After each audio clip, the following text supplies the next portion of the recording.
Good evening. Welcome to another Front Porch with United Capital Management. Hello to all our clientele and friends of United Capital Management.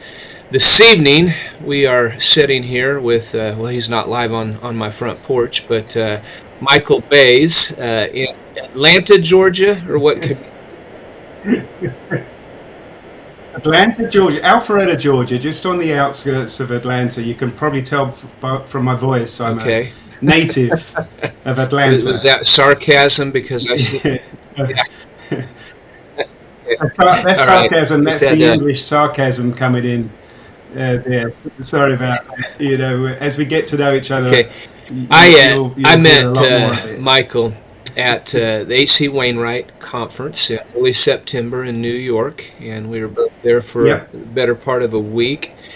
And yep, he is in communications in the critical minerals space. Basically, is a way to introduce him. And so, right, lithium, right, graphene, rare earth elements, China, Russia. Let's just dive right into it. And I'd like you to talk about all the right, opportunities and right, risk in this space. And by the way, I need to put the disclaimer. We are not here, if a publicly traded company comes up, we are not here to give investment advice, and these are not recommendations, but this is a space that matters. And so let's dive right into the rabbit hole with Michael Bays. So, right. So I can give you an overview of what I've been looking at the last few years. Is it's undeniable that we've got this big energy transition. Everything seems to be electric. So where's the power going to come from? And if you look at the United States, I don't know if you realize, but if we want clean energy, wind and solar is only going to be a small part of the answer. And if you want a base load power that is clean, the easy answer is already here. It's nuclear power. We've got almost 100 nuclear reactors in the United States. It's 20% of our electric power, and it's 50% of our clean power in the United States. So we have about 100 reactors, and if you look at worldwide, there's about 450 nuclear reactors, and there's 60 more under construction. All those new ones are going to be in the developing world. It's in India and China, and Japan is reopening their nuclear reactors. Everyone's realizing that it has to be the solution. You have to have baseload power. You can't have intermittent, clean power. So then I looked at it as, well, how do you play it? And well, what's the fuel that powers those nuclear reactors? And it's uranium. Well, then you look down deep, and there's about 200 million pounds of uranium demand each year, but there's only 170 million pounds produced. So there's a gap there, and you look at it and you think, well, how did that happen? So there was an inventory build-up, and it happened about 10 years ago when Fukushima, the tsunami, hit Japan. They shut down all of their nuclear reactors, caused a huge build-up of inventory of uranium. And so we got complacent. The utility companies, the fuel buyers, they looked at, well, there's plenty of uranium out there. We're awash in uranium. And you knew eventually that the day was going to come that the inventory levels would decline, and you'd have to go back to to the producers. And uranium prices have gone from less than $20 a pound, they're now up to $75 a pound. So there's been a stealth bull market in uranium.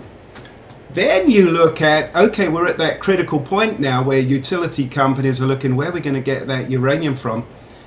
40% of the world's enriched uranium comes out of Russia. So now we've got a situation where we haven't put any sanctions on Russia for uranium because our lights will go out. So you're going to see the utility companies, they're going to have to go to friendlier sources of uranium, and that's going to be Canada, it's going to be the US. And the US, we've got 50 million pounds of uranium consumption each year. And last year, I think we produced almost zero. It's all been coming in from a lot of it from Russia because it was the cheapest. So you're seeing a resurgence of the uranium industry in the United States. So there's a number of uranium mines, and it's actually starting to pick up. And there's some, interesting opportunities out there. Let's put it that way in the uranium space. As I said, I found you very fascinating at the conference, but this is a space I know nothing about. So, where are your uranium mines in the U.S. or Central America? Where is the opportunity?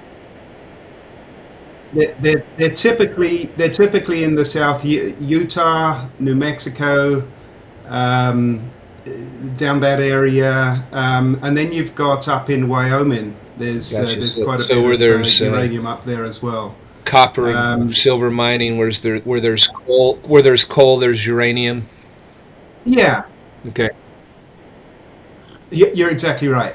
Yeah, and also you find in uranium you find vanadium, which is used in steel and some battery applications as well. The problem you had when you have a commodity go down to $20 a pound, and most uranium companies, they need $70-80 a pound to make the mine profitable. So you had a lack of investment coming in, so it was undercapitalized for a decade. So now the world needs more production, and the only way you're going to entice more production to come online, simple, higher prices. So it's a very, very interesting scenario in that you have to have higher prices, and it has to be sustained for a period of time to bring mines back online. The utility companies, they won't buy from a producer less than a 7-year, 10-year contract.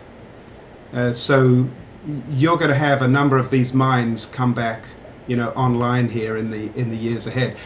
Big problem though is it's not just the mining of the uranium. You've got to process it in a mill. There's only one mill remaining, and that's in Utah. That's a conventional mill. Conventional mill is when you bring in the ore, a rock, you crush it into a powder, and then you go through a solvent extraction process and you separate out the yellow cake. If I get on my soapbox and I talk about the whole process, it's not just that. The whole process takes 2 years.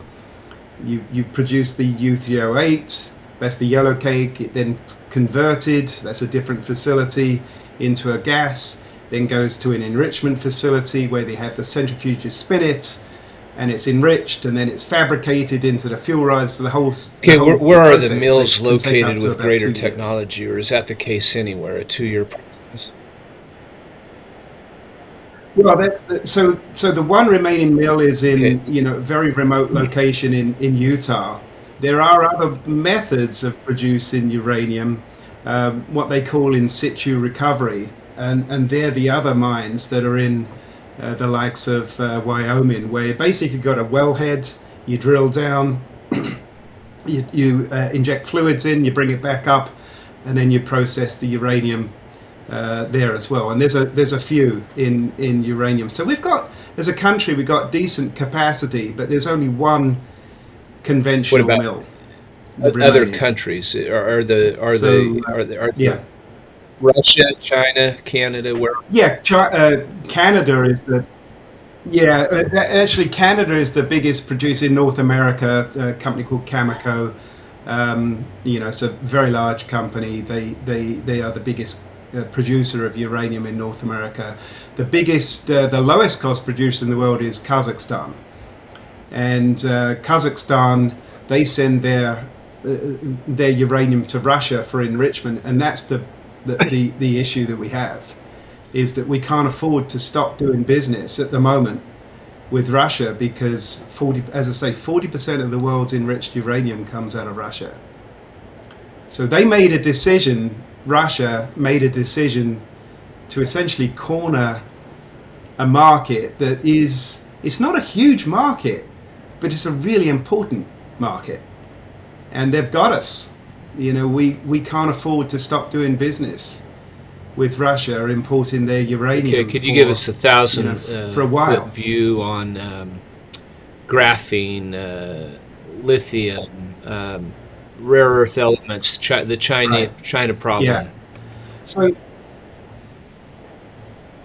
So if you talk about Russia, cornering 40% of the uranium markets. If we start talking about the rare earth market and graphite particular, and graphite as an example, not many people realize that's the biggest component of a lithium ion battery. 48% is of the battery is graphite. Lithium's only about 7 or 8% of a battery.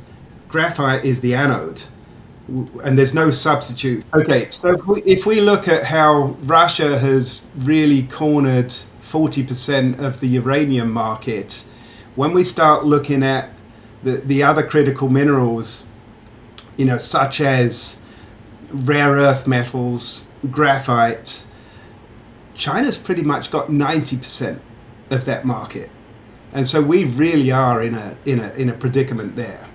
You look at a lithium-ion battery. 48% of the battery is actually graphite. That's the anode of a lithium-ion battery. Lithium is actually only about 7% of the makeup on it.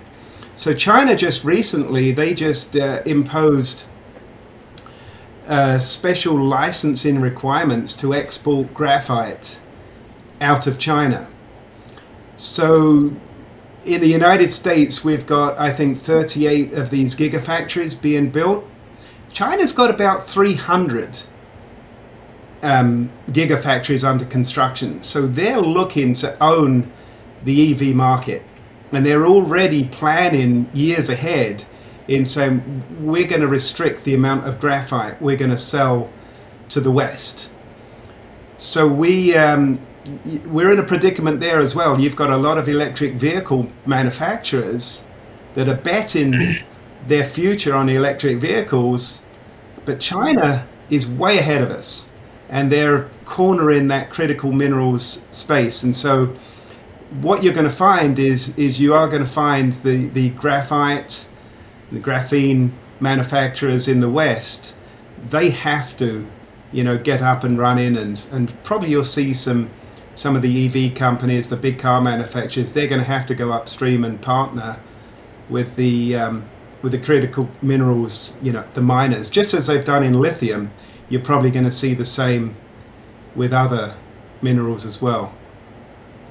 So I think that China is making a big bet that they want to own the EV market, and they're already looking at, how we're making a decision to go in that direction. But we're not looking at where are the minerals going to come from? How are we going to make these batteries? How are we going to make the magnets? So this is something that I've been looking at. Is there's money to be made in the producers of uranium and rare earth metals and graphite outside of China and outside of Russia, because there's going to be more of an emphasis, to onshore the production. Right. Of those minerals.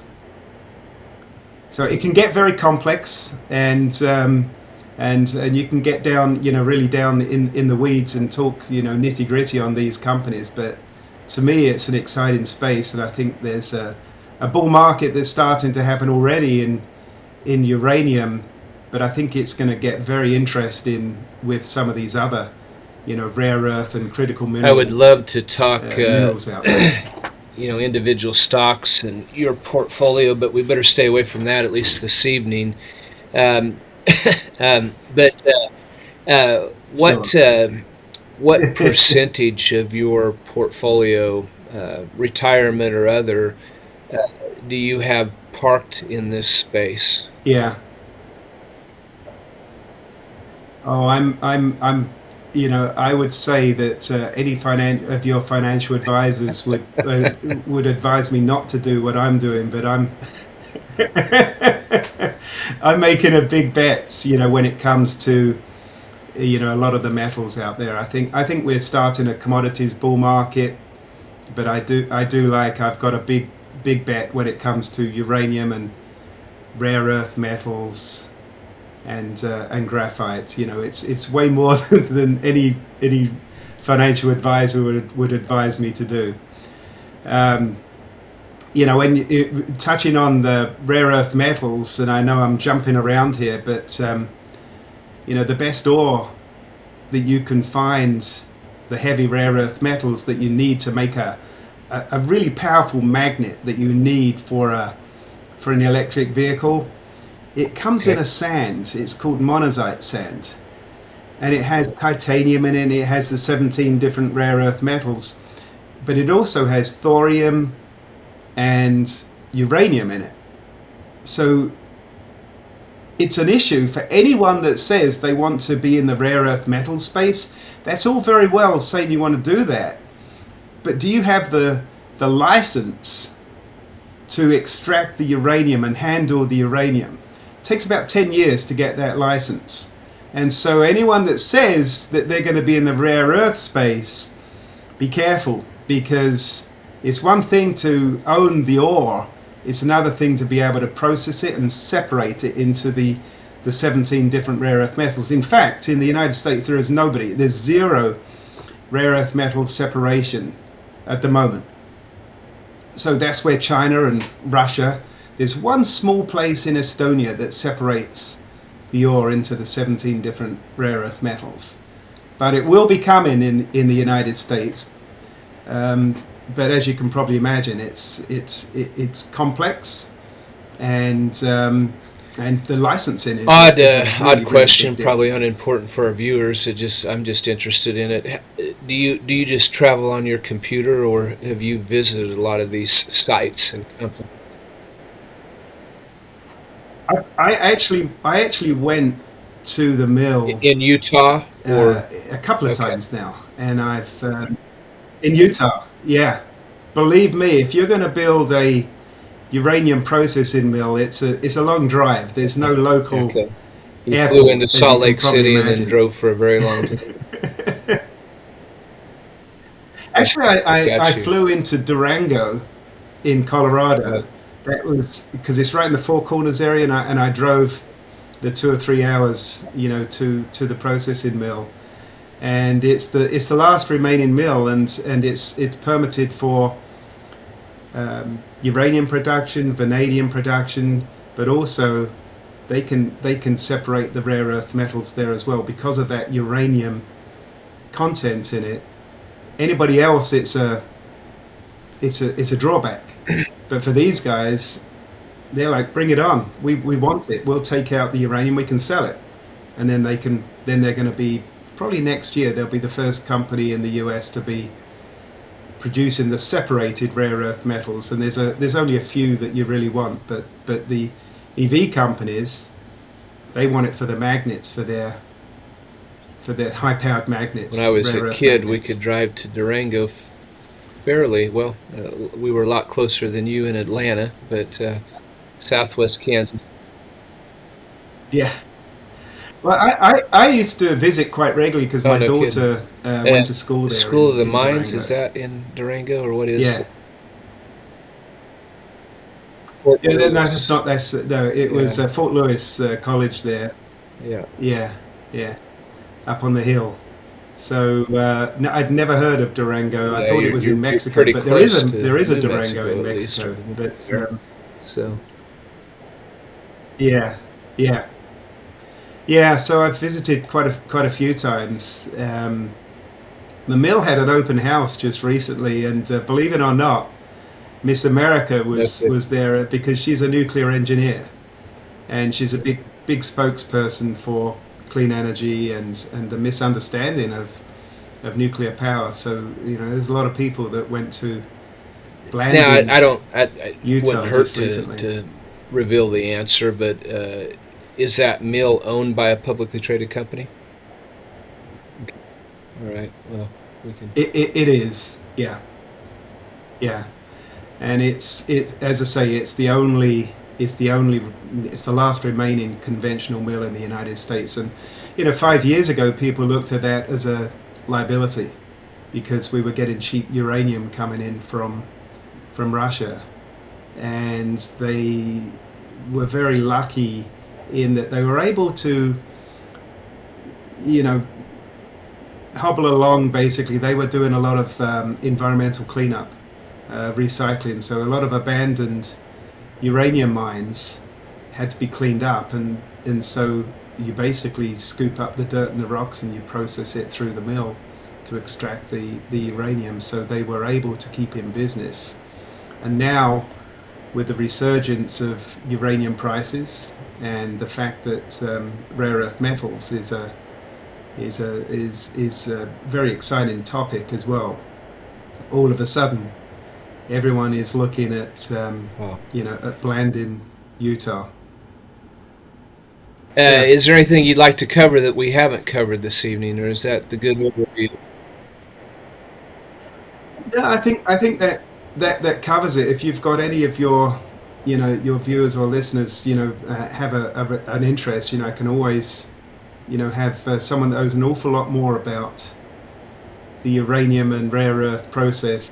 All right. Well, thank you, Michael. Thank you for your All right. time, and Okay. we'll talk to you again soon. You're very welcome.